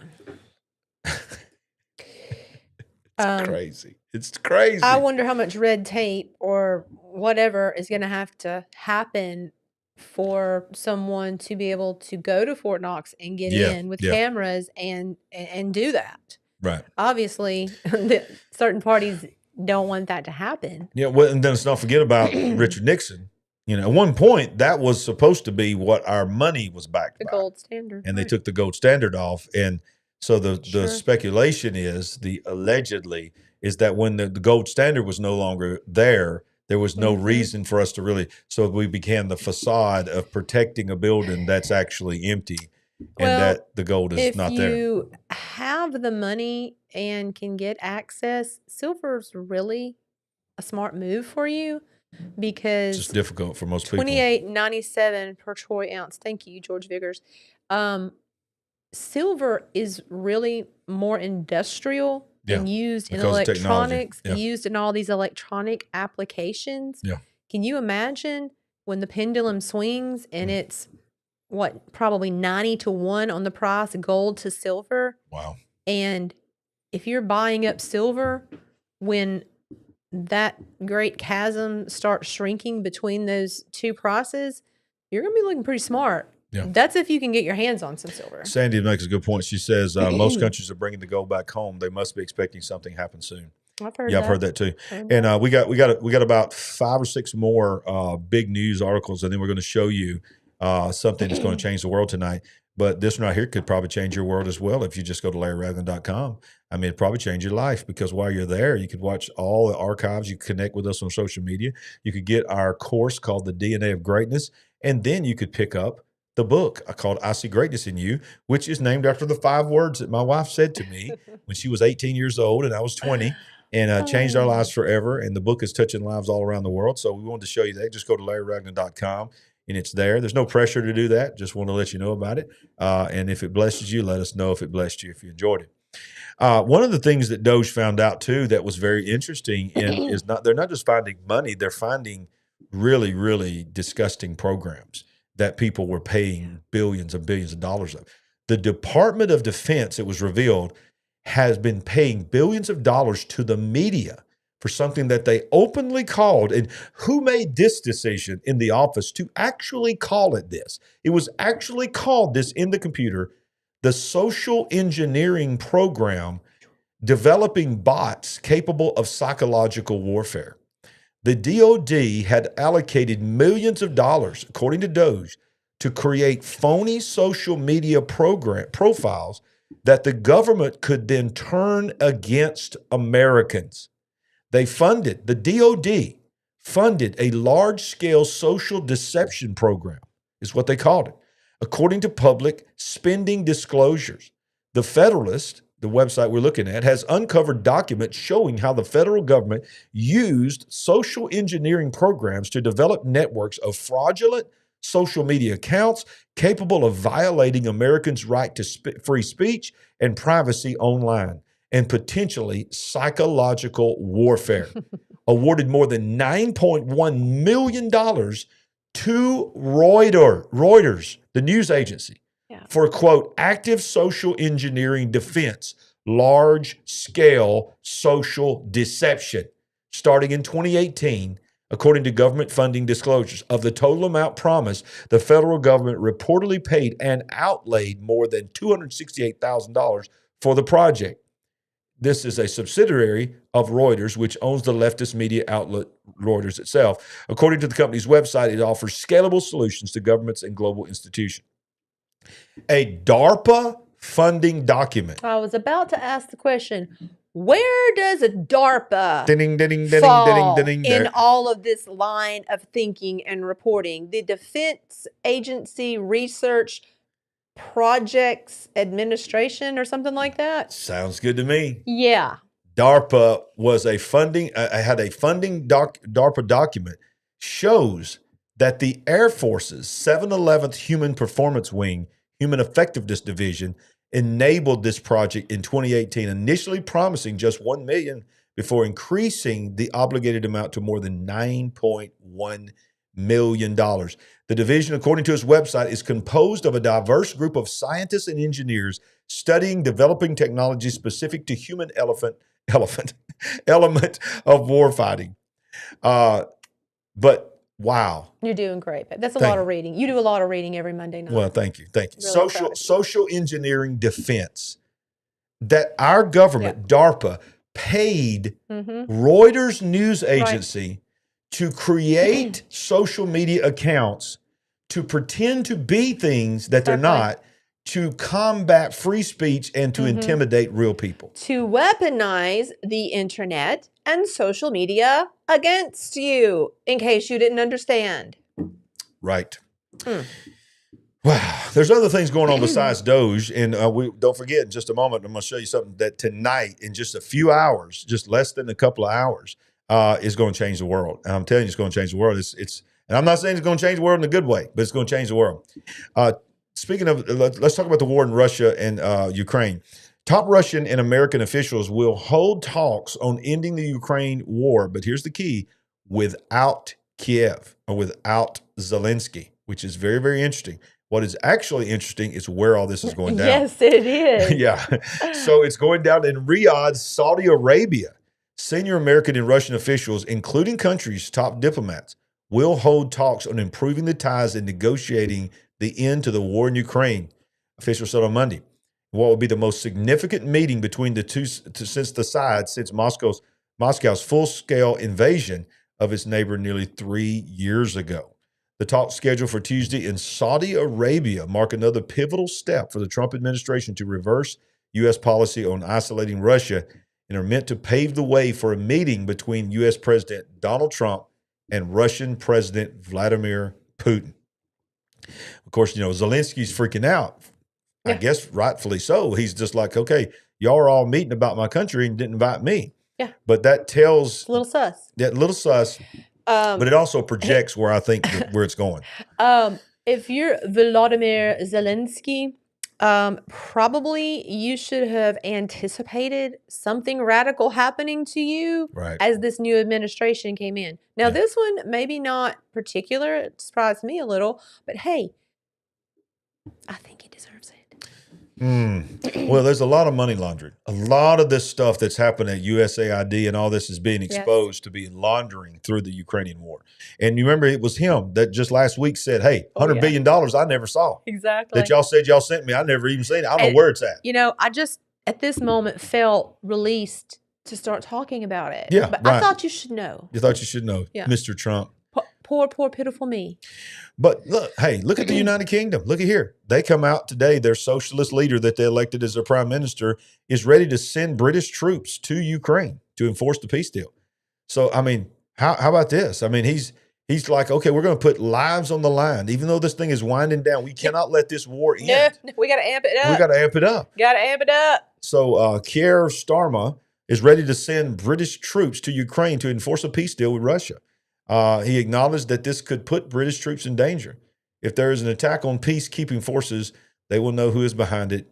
It's not like Ukraine is honest about the rogue attacks anyway. So yeah, I mean, you got the United States of America, the most powerful country in the world, that's funding this war basically, as saying we're not sending any troops there, we're not sending you any more money. In fact, we want our money back, and we want the elements that are underground. We want the resources. Anything we send you from now on is going to be balanced by giving us access to minerals. Listen, I wanted to do a happy dance when I heard this. Okay, common sense. Common sense. Common sense. That seems to be your theme. I thought it was everybody's theme. It's not. I thought it was common sense that common sense was making a comeback. It's not. It's very limited. There's very limited common sense left. Yeah, well, here's my other thing. Stop the stupid. Stop the stupid. I agree. And it looks like attempts are being made to do that, which overjoys me. I mean, I don't want to be fooled and, watch this over here so you don't know what's going on over here.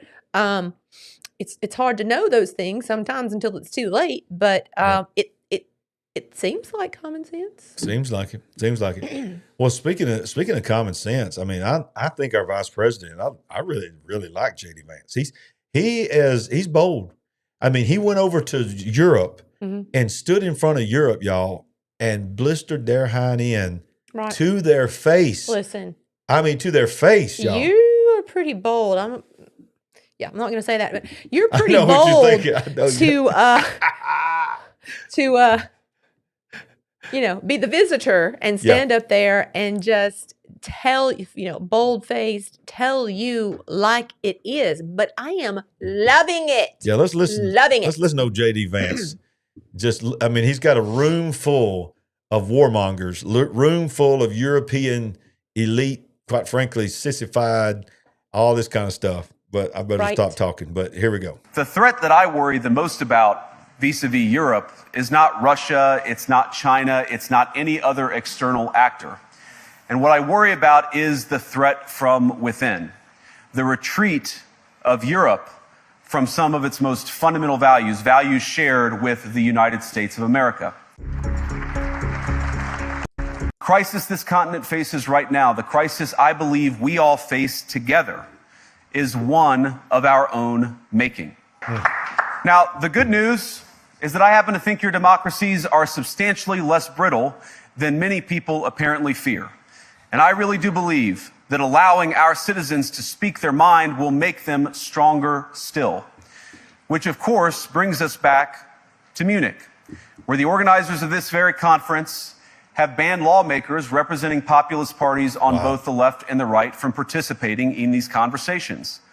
And of all the pressing challenges that the nations represented here face, I believe there is nothing more urgent than mass migration. Today, almost 1 in 5 people living in this country moved here from abroad. That is, of course, an all-time high. It's a similar number, by the way, in the United States, also an all-time high. Let's talk about Germany. The number of immigrants who entered the EU from non-EU countries doubled between 2021 and 2022 alone. And of course, it's gotten much higher since. And we know this situation, it didn't materialize in a vacuum. It's the result of a series of conscious decisions made by politicians all over the continent and others across the world over the span of a decade. No voter on this continent went to the ballot box to open the floodgates to millions of unvetted immigrants. But you know what they did vote for? In England, they voted for Brexit, and agree or disagree, they voted for it. And more all over Europe, they're voting for political leaders who promise to put an end to out-of-control migration. Now, I happen to agree with a lot of these concerns, but you don't have to agree with me. I just think that people care about their homes, they care about their dreams, they care about their safety and their capacity to provide for themselves and their children. Now, it goes on to say, and it's a long video, but he points out calls out several different countries of what they did. They arrested a man that was standing outside of an abortion clinic just praying silently, was put in prison, Right. Arrested somebody else who made a comment on social media. But what I want to show you is this right here, because this is what really drives it home. 60 Minutes proves that Vice President J.D. Vance was absolutely correct in his warning about the Europeans' authoritarian censorship when he called them out about their censorship, because I want to show you this. This is when they're interviewing people from Germany. Oh, yeah. Oh, I sent you this. I was Yeah, like, yeah. we must. Yes, This yes. has to be shown tonight. So CBS asked them, these are people from Germany and from Europe being asked point blank if posting on social media or reposting something that someone else posted on social media is a crime that should cause you to be arrested and be put in jail. Is it a crime to insult somebody in public?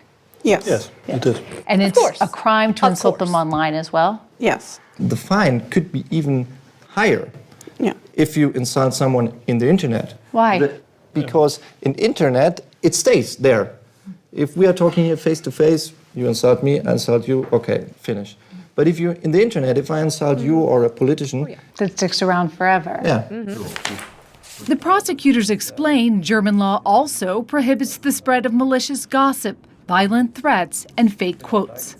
If somebody posts something that's not true, and then somebody else reposts it or likes it, are they committing a crime?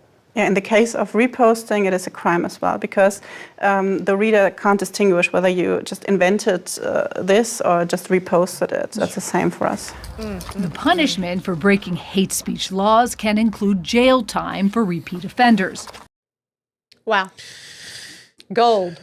Unbelievable. Gold. I want to say something. I have two opposing statements concerning J.D. Vance.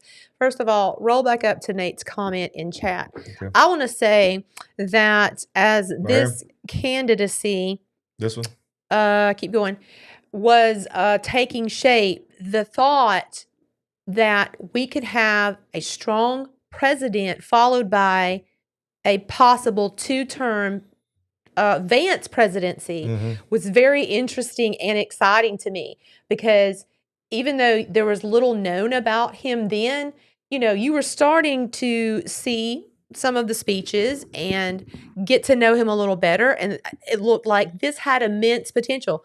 Obviously, I'm more encouraged now than I was then.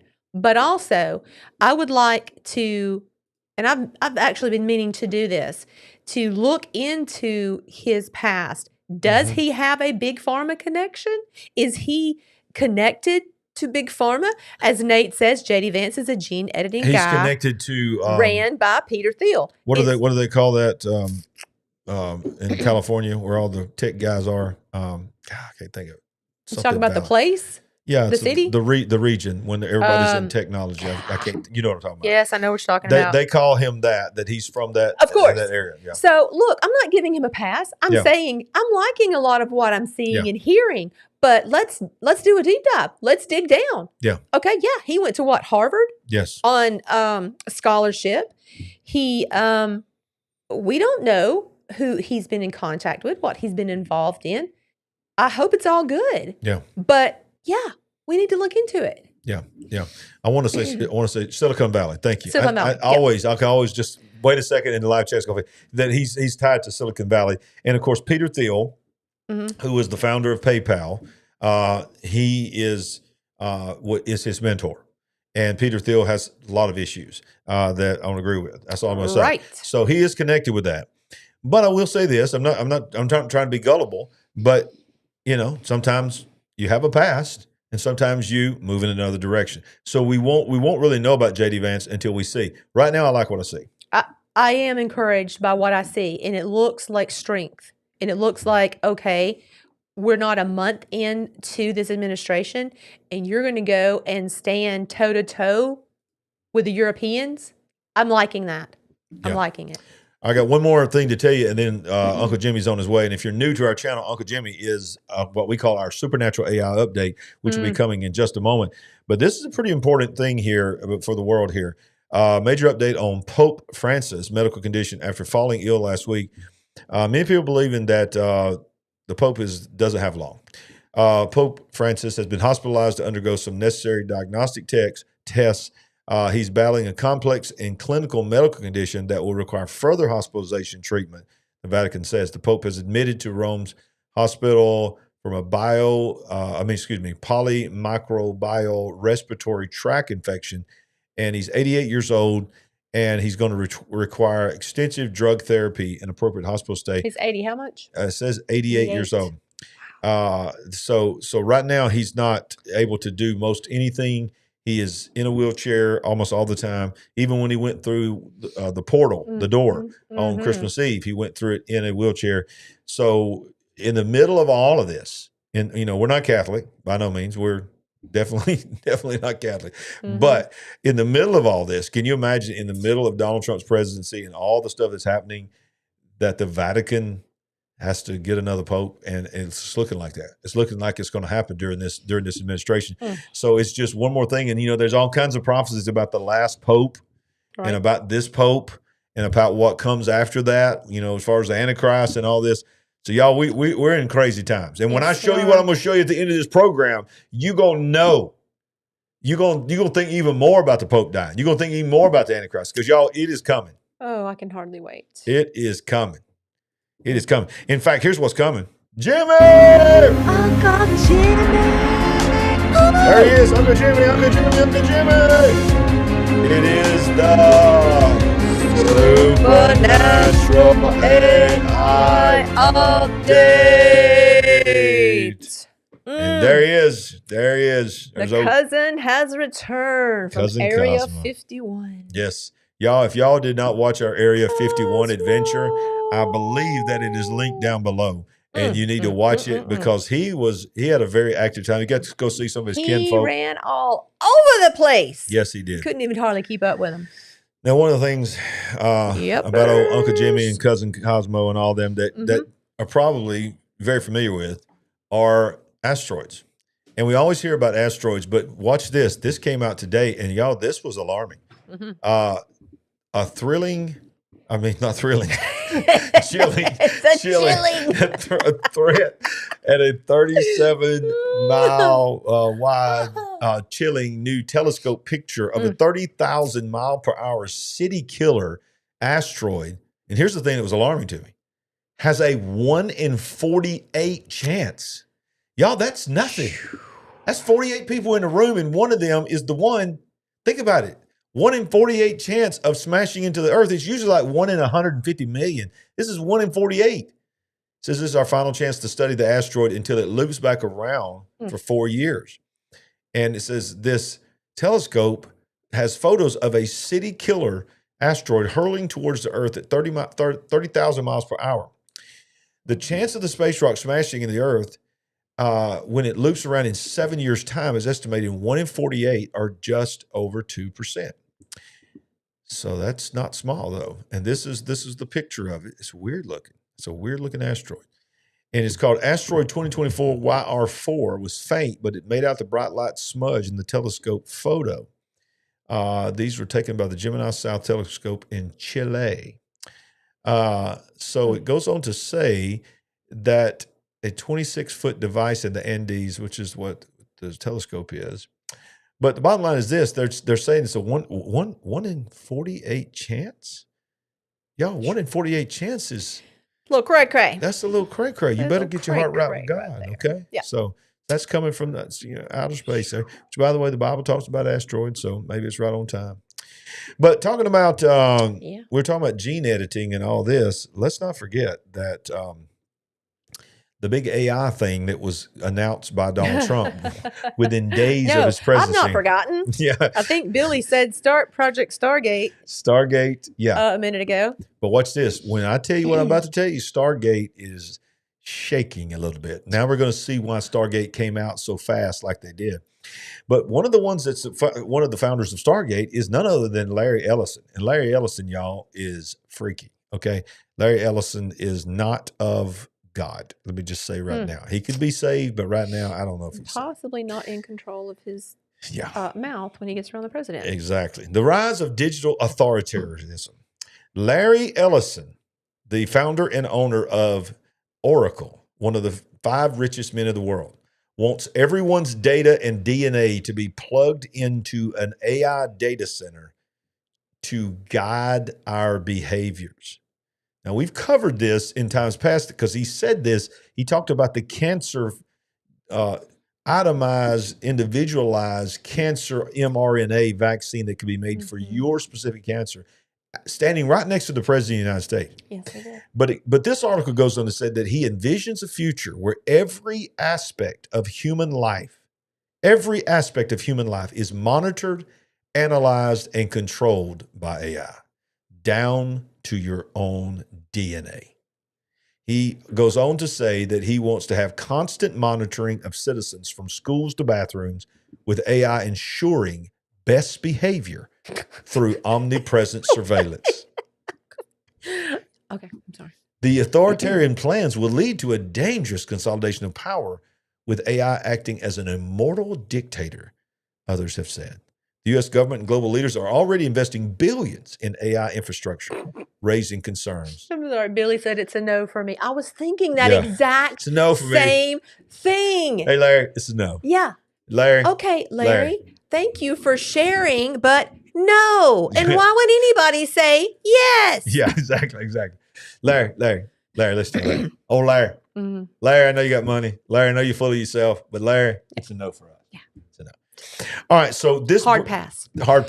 So now, Sandy, it brings me to the point. For those that are still on here, we got 761 people watching right now, which is amazing. Most we've ever had watching live at a time.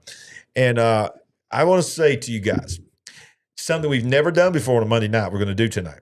I'm going to jump ahead and show you what's coming, and then I'm going to show you a video so that you're going to want to be a part of this. Tonight at 9:45, which is exactly an hour from now, if you're watching this live, right at an hour from now, we're going to come back on the air, and we're hoping that we don't get cut off. I'm looking really speculative right there in that picture, right? That thumbnail. Yeah, you got that look on your face like y'all don't know what's good. Now watch this. Hoping against hope that we don't get kicked off, because when we tried to do this before during the Super Bowl, we got kicked off, got banned and blocked. So we're gonna hope that Elon can help us out here. But we're gonna do a show tonight, as you can see the thumbnail, the most powerful AI in the world. You see Elon Musk, and right below him is the Grock, and you can't see it for the date, but broken cross or some place of the broken cross. And when you can't unsee it. When you can't unsee the cross broken. So that's why I say broken cross. I mean, look at it. You imagine that standing up, it's a cross, and then you lay it on the side, it's a broken cross. Who knows? But you can't unsee it. So underneath, you can't see it for the numbers, but it says Grok 3. Now, why am I telling you that? It is because tonight, this is why this show is called Tonight Everything Can Change. Tonight, Elon Musk, if everything goes right and he don't get hacked and all this, he is going to debut the latest version of his AI. We talk a lot about ChatGPT, OpenAI, and all this. And Grock came on. He was a latecomer. Grock has not been around that long, in very short amount of time compared to ChatGPT. Supposedly, but yeah. Right. But Elon is the richest man in the world. And y'all remember, we covered it here months ago, that he began to build a massive supercomputer, not in Texas, where everything else that he has is, but in Memphis, Tennessee. Can someone please confirm if there's a ley line running right through there? Yeah, we'd like to know that. I just feel like there probably is, and he is by no means haphazardly chosen Memphis.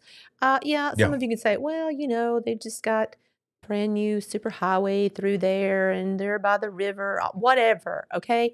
There's stuff going on. Yeah. There's a pyramid by the river. Okay. Yeah. So somebody find out if there's also a ley line that he's figured out how to draw energy off of while he's there. Okay. So interestingly enough, everything is going to Saudi Arabia.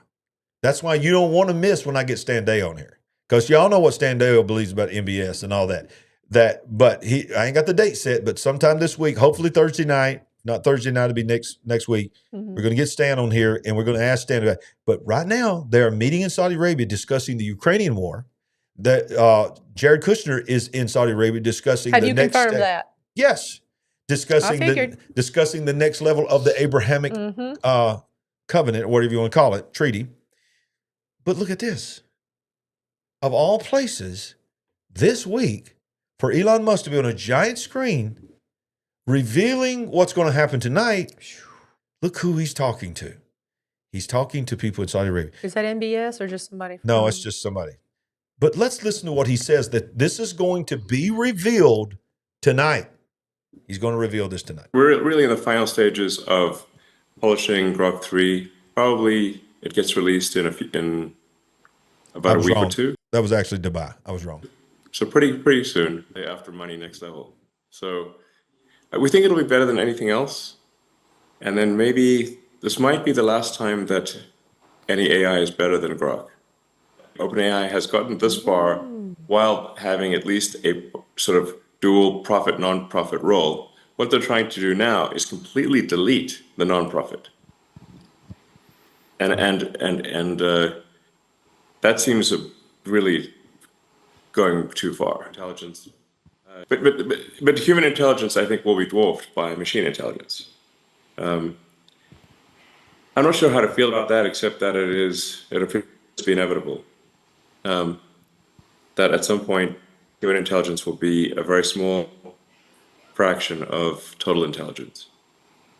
Digital intelligence will be more than 99% of all intelligence in the future. Well, so he opens this up by saying this is likely going to be the last instance that OpenAI Or any AI. Or any is better. So how could you miss? Go get your snack. Yes. Take your bathroom break. Yes. And get on back. Yes. In less than an hour, we'll be right back here. We're going to cover it live when he reveals it. But now what I want to show you is this, because he goes on to say in that speech that GROK 3 is by far the most powerful AI the world has ever known. That nothing that ChatGPT or any other AI can touch anything that GROK 3 is going to be able to do. And that he goes on to say that here's the main reason, is because of this. Colossus. Colossus is the name of the building, the structure that is in Memphis, Tennessee. This is the largest grouping of supercomputers and NVIDIA AI chips in the world by far. Dear God. So let us watch a little bit about what is Colossus. When you watch this video with us in just a few minutes, we're going to come back on here live to carry it. Understand that everything he's going to be talking about is being processed in this Colossus. Colossus supercomputer, Elon Musk's AI masterpiece. Dubbed the world's fastest supercomputer by NVIDIA's CEO, this Memphis-based marvel operates on over 100,000 GPUs and exabytes of data. But what makes Colossus not just powerful, but revolutionary? And could this be the machine that redefines AI, or something far bigger? Located in Memphis, Tennessee, on the banks of the Mississippi River, this massive AI training cluster is housed in a retrofitted industrial facility previously owned by Swedish appliance maker Electrix.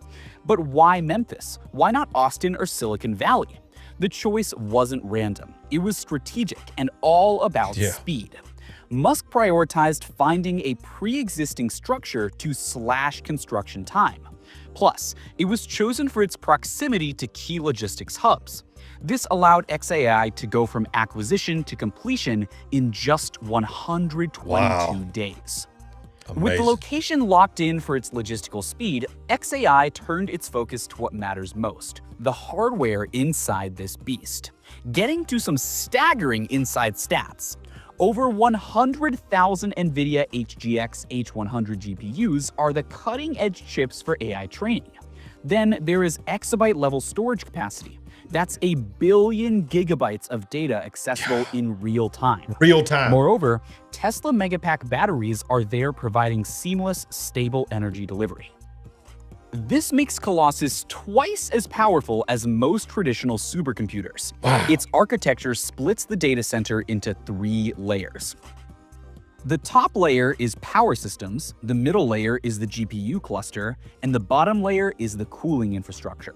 With this efficient configuration, xAI achieves unmatched uptime and reliability. Colossus employs a liquid cooling system that circulates water below the GPU racks. The principle is basic thermodynamics. Heat flows from hot GPUs to cold water. The system then pumps hot water outside to chillers, cools it, and reintroduces it. What makes Colossus unique here is its modularity.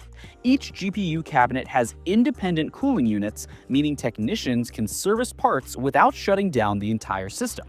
Even the fans, fitted with color-coded lights, indicate their health status. Blue light means all good, red light means needs replacement.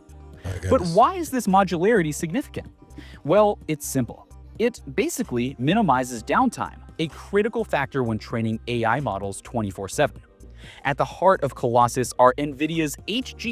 So I'm going to stop it there because we're going to show you tonight. What I wanted to show you is real quick. I wanted to show you the Colossus. Yeah. Think of the names here. Colossus, giant. Colossus, giant. We talk a lot about Nephilim. We talk a lot about giants. Right. Y'all, it is interesting. And guess what? It's in Memphis, which is named after Egypt. There's a pyramid right next to it by the river, just like what's in Egypt. And he calls this a beast. He calls it a beast of a system. A beast of a system. Think about it. And it's called Colossus, which means giant. It is double. Listen, right now, double the size of any supercomputer in the world. And it is going to function and operate for one reason, not to calculate your taxes, not to do it. This whole structure is to learn, program itself, and operate GROK AI. Exactly. That is it. Let me read what and Billy... it's going to be debuted tonight in just a few minutes. What Billy sent me. So I was asking about ley lines. So I don't know where he found this, but sent this and fired this off to my phone, which I'm reading it off of.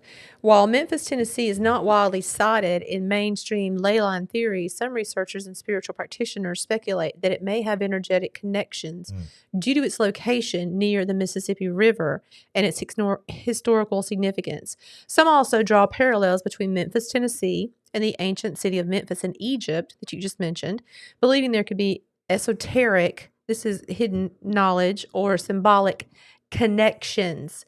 If you want to go back to the original pyramids in Egypt, they were made of granite. Right. They had to have the facet of running water. Some believe water ran underneath. You also usually need the element of crystals. Yep. Which most people that have an open mind believe that the pyramids were at one point a power structure. Yes. They were not just a structure to bury somebody. Right. By the way, there's never been any kind of burial chamber ever actually been proven that was designed for that. So you combine. Yeah. He said ChatGPT was my source. Okay. How interesting. So you combine all of these thoughts and ideas, silicon, the chips, Silicon Valley, the chips. You know, it's interesting that you need so many of these chips in the learning process. 100,000 of them. In the learning process. You may not necessarily need that many to run and operate, but for the learning mechanism, they have to be present. Yes. Look at how all these earth elements have to come together in this undertaking. Yeah, he didn't haphazardly, as this video said. Oh, it's like they said it was on choose purpose this location to find a building. So no, not just a building. No. You know, there's a lot of things going on here. There's a lot of moving parts. Yep. So that's why in about 45 minutes, you need to be back here again, right here where you're watching this. We're going to be on here. We hope that we survive and don't get kicked off, but we're going to try to cover the revealing of this. Not because we think, ooh, Elon Musk, he's the greatest. No, we're actually really nervous about this dude. When we heard that this was going to be happening several days ago, I was like, oh, yes, we can show this live, but as it turned out, it wasn't happening during our actual showtime, which is why we're trying to come back. Yeah, we want to come back and be a part of this. And I'm just anxious to see what he actually says and shows tonight. It may be a nothing burger. He might just say, "Hey, this is what it's going to be able to do," and flips the switch and just trying to be dramatic. But he may demonstrate some things. But he said today on another video, I forgot where it was at, that you will see tonight that nothing in the world has ever been like GROK 3.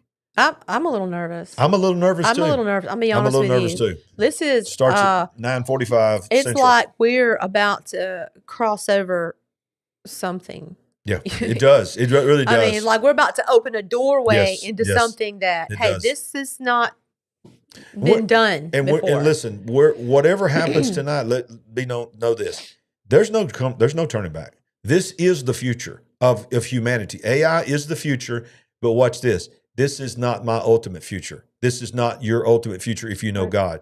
So what this should do is not strike fear in you. Yep. You should be concerned. There's nothing wrong with being concerned. Maybe that will wake you up.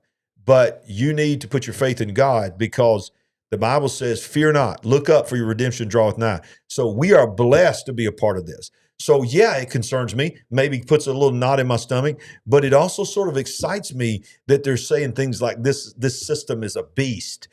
This AI is going to cause you, because all these things are in the Bible. So that tells us that the Bible is once again being confirmed. So come back and join us tonight, and look at that look on that thumbnail of Sandy. That says it all right there. Both of us, we're both like, what is about to happen?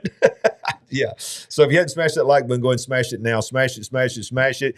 And be back with us in less than 45 minutes at 9:45 Central. We'll be right back here to cover it live. Hopefully, it's supposed to go live at the top of the hour, which will be 10 p.m. Central Time. We'll see you then. Sandy, closing thoughts. Before we pop off, if we didn't say anything or we didn't say enough about the flooding in Kentucky, Virginia, and Tennessee, I believe we did. We had a comment just now.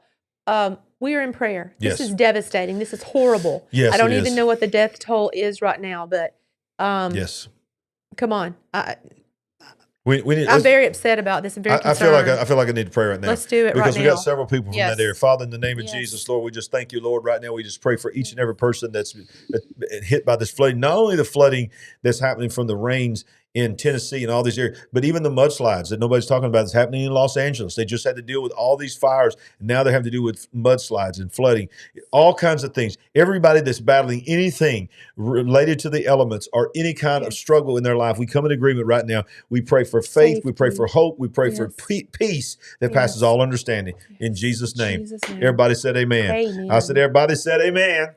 All right, so this is how you can help us and partner. Be back with us at 9:45 Central. It's just a few minutes. We're going to take a break, go get a cup of coffee, and we'll be back. And we want to remind you that no matter what's going on in the world, no matter if GROK is taking over the world, AI, giant beasts, and supercomputers, we ain't scared and we ain't woke. No. But we are certainly awake. See you in just a few minutes. Come back. Would you like to help us build the big picture family? We're on a mission to wake up the world to what is really going on. All you have to do is go to our website at LarryRagland.com and make a one-time gift, or you can become a monthly partner. Any amount is a blessing and an encouragement to us. While you're there, make sure you get a copy of our book, I See Greatness in You. Browse our merchandise store, connect with us on our social media links, and join our mailing list. We appreciate it. And remember, we ain't woke, but we are certainly awake.